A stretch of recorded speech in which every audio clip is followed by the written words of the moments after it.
दोस्तों नमस्कार, मैं संतोष कुमार आपका स्वागत करता हूं अपने YouTube चैनल पे। अभी कुछ ही घंटे पहले गैलेक्सी लीडर, ये जो समुद्री जहाज आपको दिख रहा है, इसको किडनैप कर लिया गया है लाल सागर से। किडनैपिंग किसके द्वारा हुआ?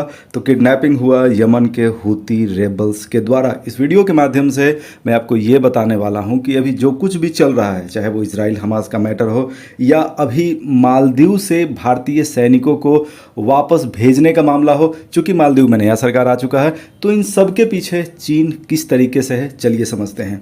सबसे पहले ये जो कुछ घंटा पहले ये खबर आया जिसमें गैलेक्सी लीडर जो समुद्री जहाज है, जिसमें कुल 25 लोग सवार थे, यानी क्रू मेंबर प्लस जो बाकी लोग थे, कुल लोगों की संख्या 25 थी। इसको किडनैप कर लिया गया है। गैलेक्सी लीडर का रजिस्ट्रेशन ब्रिटेन का था। अगर इसके मालिक की बात किया जाए तो वो थे इजरायली पूंजीपति, यानी इजराइल के एक अरबपति व्यक्ति का ये जहाज था।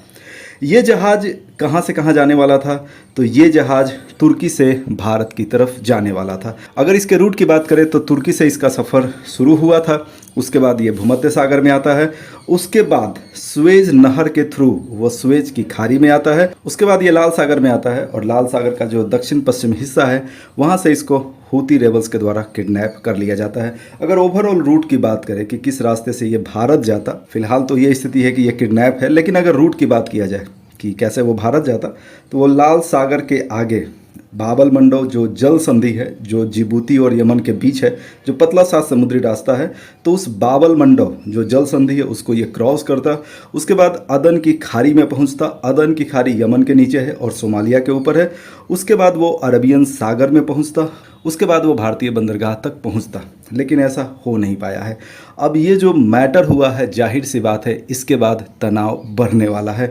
ये किसके द्वारा किया गया? ये किया गया यमन के हूती रेबल्स के द्वारा। अगर हूती रेबल्स की बात करें तो यमन का जो पश्चिमी हिस्सा है वहाँ पर कंट्रोल है हूती रेबल्स का।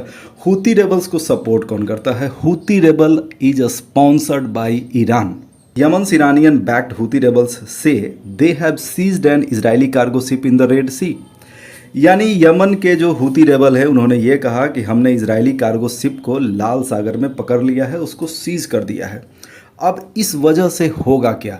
यमन के हूती रेबल का इस तरीके से इजरायली कार्गो शिप को पकड़ना, जाहिर सी बात है ये एक उकसावे वाला कार्रवाई है। इस घटना के बाद इजरायली पीएम बेंजामिन नेतन्याहू ने ये कहा कि another act of Iranian terrorism, कि यानी ईरानियों के आतंकवाद का ये एक और नमूना है। ये जो मैप आपको दिख रहा है, यहाँ पर है हमारा प्यारा भारत, यहाँ पर है यमन, यहाँ पर है सऊदी अरब और ये है लाल सागर, जहाँ से अभी किडनैपिंग हुआ है ब्रिटिश समुद्री जहाज का। कुछ अन्य लोकेशन को अगर आप देखिएगा तो ये जो रेड कलर में लोकेशन आपको दिख रहा है ये है डियागो गार्सिया। ये हिंद महासागर है और भारत के जस्ट नीचे है। डियागो गार्सिया का इम्पॉर्टेंट इसलिए है क्योंकि यहाँ पर यूएस नेवी का एक बेस है, यानी अमेरिकी सैनिक यहाँ पर तैनात रहते हैं। और अगर आप इसके जस्ट ऊपर को देखिएगा तो यहाँ पर है मालदीव। मालदीव में अभी हाल ही में नई सरकार का गठन हुआ है। नई सरकार ने ये कहा है कि हमारे यहाँ यानी मालदीव में जो 75 भारतीय सैनिक हैं उनको भारत वापस बुलाए। अब ऐसा मालदीव क्यों कह रहा है? ऐसा मालदीव कह रहा है क्योंकि वो चाइना के प्रेशर में है। चाइना वहाँ भारी भरकम इन्वेस्टमेंट कर रहा है और ये जो नई सरकार का गठन हुआ है उसने पहले से ही एक मुहिम चलाया था अपने चुनावी अभियान के दौरान, इंडिया गो बैक, यानी भारत के जो भी यहाँ पर सैनिक है वो वापस जाएं। तो यहाँ पर चीन का प्रभाव बहुत ज़्यादा बढ़ने वाला है। देखिए डियागो गार्सिया में किसका इम्पैक्ट है? यहाँ पर नेवल बेस है अमेरिकी सेना का, और ऊपर में जो लोकेशन है मालदीव का, जो भारत के नीचे है, जो भारत के लिए भी काफ़ी इंपॉर्टेंट है, वहाँ अब चाइना अपना बेस बनाने वाला है। किसी भी मैटर को समझने के लिए उसका लार्जर व्यू काफ़ी इंपॉर्टेंट हो जाता है। अगर इस लार्ज मैप के माध्यम से देखें, जहाँ पर रशिया आपको दिख रहा है, चाइना दिख रहा है, सऊदी अरब है, यमन है, भारत है, मालदीव है, डियागो गार्सिया है, तो ये जो लार्ज पिक्चर है, चलिए इसको समझते हैं।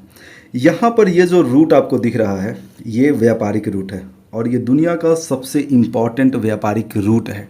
किसी भी देश को, किसी भी इकॉनमी को अगर पावरफुल बनना है तो उसको ज़्यादा से ज़्यादा पैसा कमाना होता है। पैसा कोई कैसे कमाएगा? व्यापार करके। ये जो रास्ता है, स्पेशली ये जो रास्ता दिख रहा है, जो दक्षिण चीन सागर का रास्ता है, यहाँ से दुनिया का 50% व्यापार होता है। आपने कई बार सुना होगा कि चाइना दक्षिण चीन सागर पर अपना कंट्रोल कहीं ना कहीं स्थापित करने का कोशिश में लगा हुआ है। क्यों? क्योंकि इस रास्ते से दुनिया का 50% व्यापार होता है।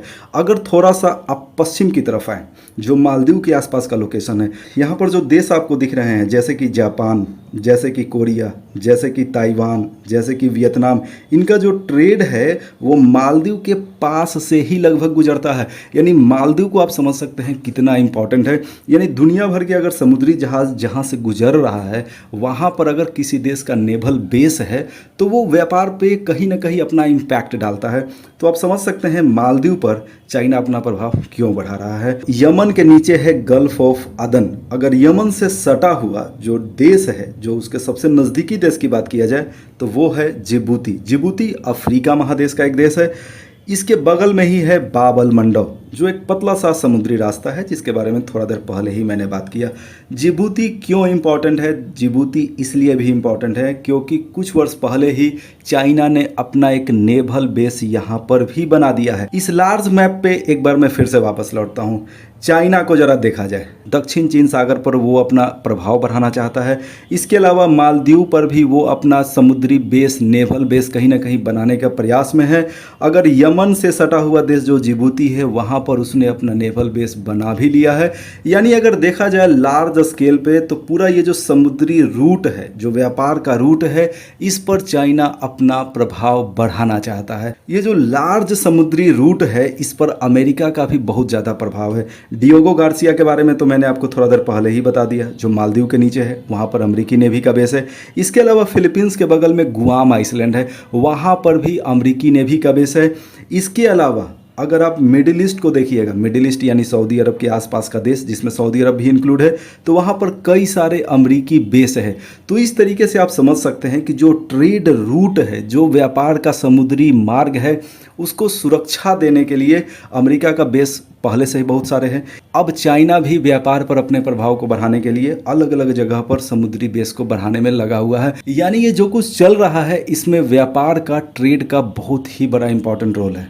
यानी इतना तो आपको समझ में आ गया होगा कि व्यापारिक मार्ग को सुरक्षा प्रदान करने के नाम पर अमेरिका और चाइना के बीच बहुत ज़्यादा संघर्ष है।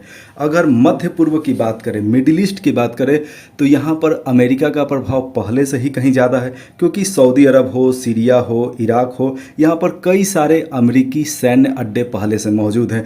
चाइना भी इस पूरे रीजन पे अपना प्रभाव बढ़ाना चाहता है। मिडिल ईस्ट में डिस्टर्बेंस से सबसे ज़्यादा लाभ चाइना को है, क्योंकि अगर मिडिल ईस्ट में डिस्टर्बेंस होगा तो चाइना को ये लगता है कि अमेरिका कहीं ना कहीं यहाँ पर कमज़ोर होगा।